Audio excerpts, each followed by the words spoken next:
saya menulis di buku ini tentang bagaimana menjadi perawat di luar negeri. Jadi, tenaga kerja Indonesia itu dibagi menjadi dua macam, non-profesional dan profesional. Perawat adalah tenaga kerja profesional. Jadi penempatan TKI itu ada undang-undangnya.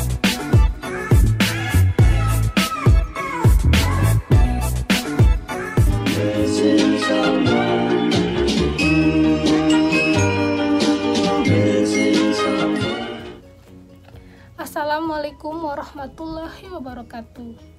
Halo, selamat datang di vlog saya. Hari ini saya akan memberitahukan dan menginformasikan tentang bagaimana menjadi perawat di luar negeri. Karena banyak sekali request dari teman-teman yang menanyakan ke saya, bagaimana sih cara menjadi perawat di luar negeri.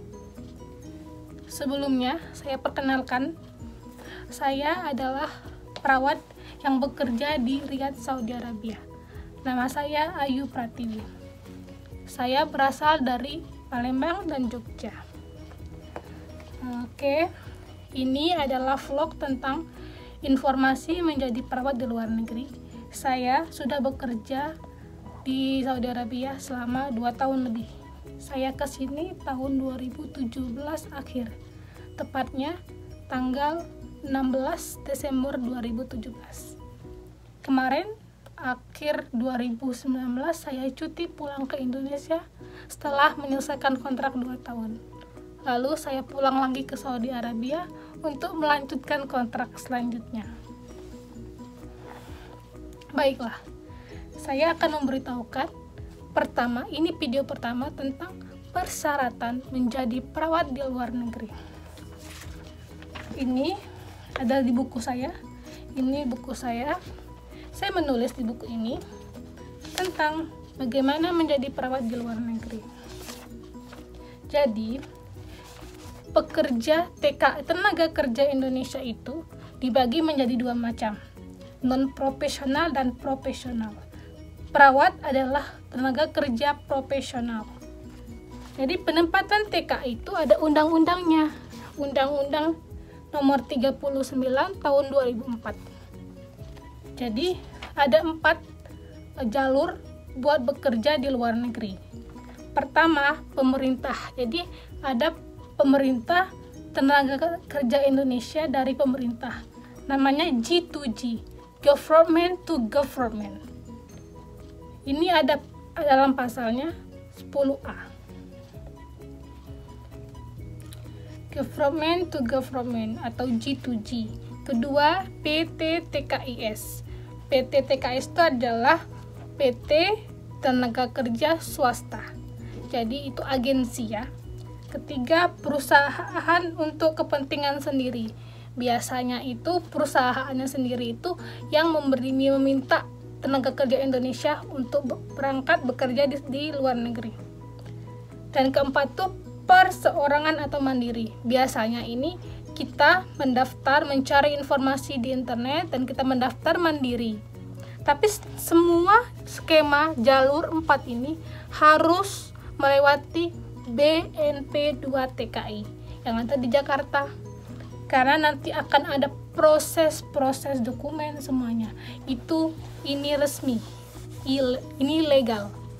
Kalau semua ini kita pergi melalui 4 skema ini dan melalui BNP 2 TKI, insya Allah itu legal.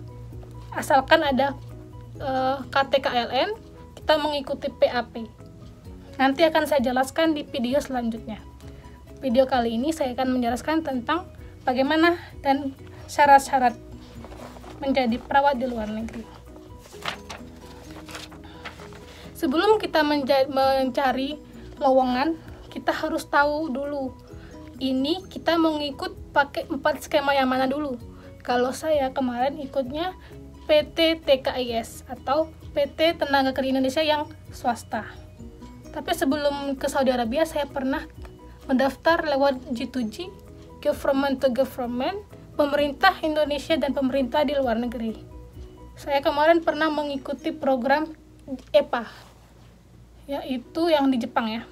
Terus pernah ikut juga yang di Taiwan, Qatar, dan Kuwait. Alhamdulillah rezekinya di Saudi Arabia.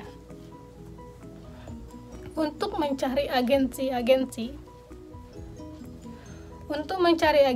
kita harus mencari tahu apakah agensi ini terdaftar atau tidak di BNP 2 TKI. Caranya nanti akan saya kasih tahu, atau kita buka nih BNP 2 TKI, itu akan ada tertulis nih. Misalkan saya kemarin tuh di PT Bahrindo Mahdi.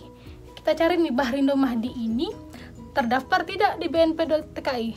Dan kebetulan saya ada teman di BNP 2 TKI di Jogja dan di Jakarta. Saya hubungi teman saya, minta tolong Bahrindo Mahdi ini terdaftar atau belum, dan ada nggak job offer-nya. Job offer itu rumah sakit yang saya kerja ini terdaftar tidak. Dia meminta sejumlah perawat ini untuk bekerja di rumah sakitnya. Itu harus mendaftarkan dulu ke BNP 2 TKI. Sampai sedetail itu saya mencari informasi ya. Oke. Untuk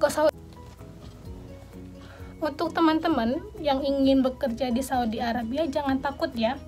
Karena di Saudi Arabia itu tidak seperti yang diberita-beritakan. Karena kita bekerja di pekerjaan formal. Dan nanti kita akan tahu setiap rumah sakit itu akan diberikan fasilitas-fasilitas yang kita dapatkan, seperti asuransi, seperti sekarang ini akomodasi, ini asrama saya, transportasi, supir, kita kemana-mana diantar sama supir, semuanya terjamin, asalkan itu resmi ya. Dan setiap dokumen-dokumen yang kita serahkan itu harus asli dan juga lengkap, benar dan lengkap ya. Karena di Saudi Arabia itu akan dicek saat kita sampai di Saudi Arabia, akan dicek dengan sistem komputer atau data flow. Misal nih, saya kan alumni Stikes Surya Global Yogyakarta. Ijazah saya nanti akan dikirimin email data flow. Apa benarkah Ayu ini pernah belajar menimpa ilmu di kampus Stikes Surya Global? Dan tolong konfirmasi ke pihak kampus, Pak, Bu, tolong dicek ya, di kampus ada email nggak dari data flow di Saudi Arabia. Karena saya ingin ujian untuk prometrik saya di Saudi Arabia. Tetap komunikasi baik sama pihak kampus. Tetap berkomunikasi baik dengan pihak kampus. Lalu kita siapkan dokumen yang akan kita kirim ke agensi-agensi yang membutuhkan perawat. Seperti saya tulis biar saya tidak lupa, CV ini harus CV berbahasa Inggris, dari identitas kita, pengalaman kerja kita di mana, lalu organisasi apa, kita bisa memakai komputer, boleh di situ kah? Kita berbahasa, berapa bahasa? Boleh disantumkan di CV itu. Lalu ijazah ini kalau tahun 2017 itu ijazah S1, D3 dan S1 plus nurse ya. Alhamdulillah saya beruntung datang ke Saudi Arabia tahun 2017 akhir. Karena 2018 Saudi Arabia menerapkan STR aktif dan saya masih S1, jadi saya belum punya STR karena saya belum berprofesi nurse. Tapi untuk sekarang wajib S1 nurse dan D3 yang ada STR aktif. Syarat tadi ya, pertama ijazah, kedua STR. Ijazah D3, D4 itu ada juga teman saya D4, S1 plus S1 nurse. Di sini sekarang S1 itu plus nurse, S1 plus nurse itu menjadi perawat. Kalau D3 itu menjadi asisten perawat. Di sini juga ada yang membutuhkan bidan, misalkan juga farmasi, ada juga yang membutuhkan perawat hemodialisa, teman-teman saya juga ada. Terus STR aktif tadi, lalu transkrip nilai ya. Transkrip nilai, ijazah dan transkrip nilai ini harus ditranslate ke bahasa Inggris atau ke bahasa Arab, tergantung negara yang akan dituju. Kalau saya kemarin itu bahasa Inggris, jadi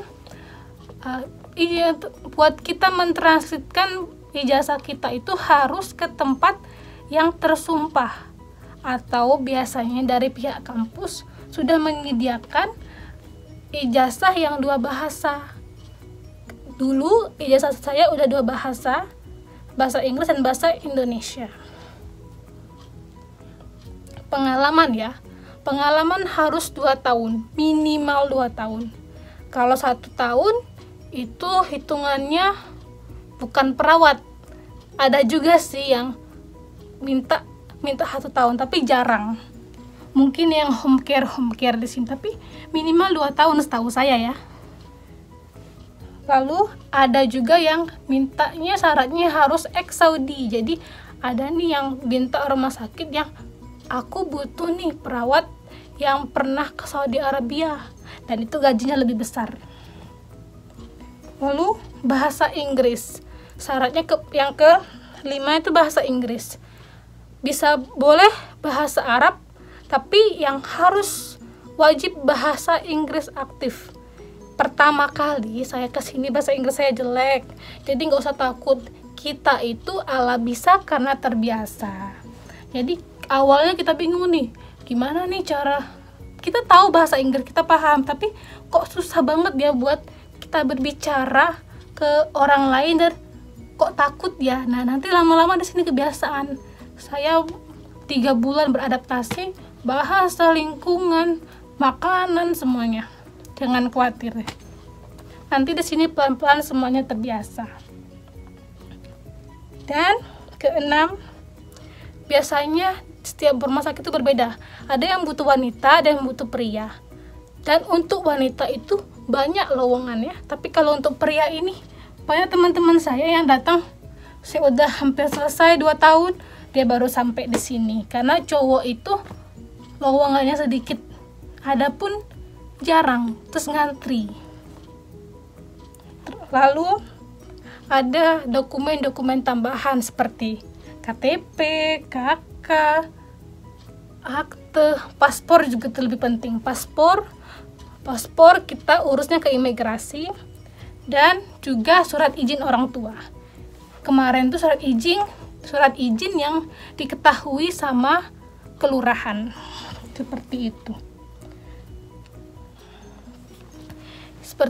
Jadi tadi syaratnya ijazah, transkrip nilai, STR, pengalaman minimal 2 tahun, bahasa Inggris aktif, itu biasanya pria atau wanita, nanti tergantung dokumen tambahan kayak KK, akte, KTP, lalu paspor, surat izin orang tua atau surat izin suami, seperti itu.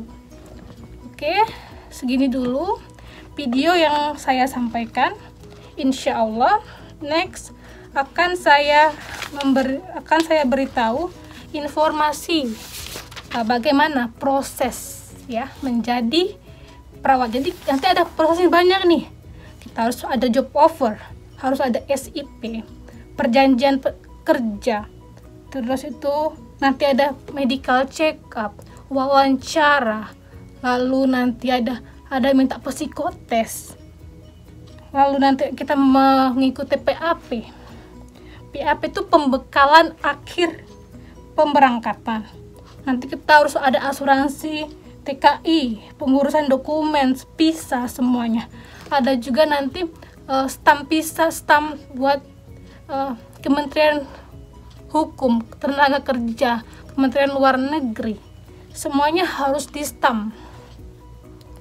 Nanti semua tiket, nanti akan saya jabarkan tentang proses-proses menjadi perawat di luar negeri. Oke, kalau ada request buat teman-teman, soal gaji juga nanti akan saya sampaikan di situ. Minimal menjadi perawat Saudi Arabia itu mendapatkan gaji berapa ya, nanti akan saya kasih tahu. Itu yang ditunggu-tunggu sama teman-teman, yang paling banyak ditanya sama teman-teman, berapa sih Kak gaji perawat di Saudi Arabia? Nanti akan saya kasih tahu, tunggu ya. Oke, sekian dulu dari saya. Oh ya, ini ada buku Panduan Tenaga Kerja di Timur Tengah. Ini buku masih saya simpan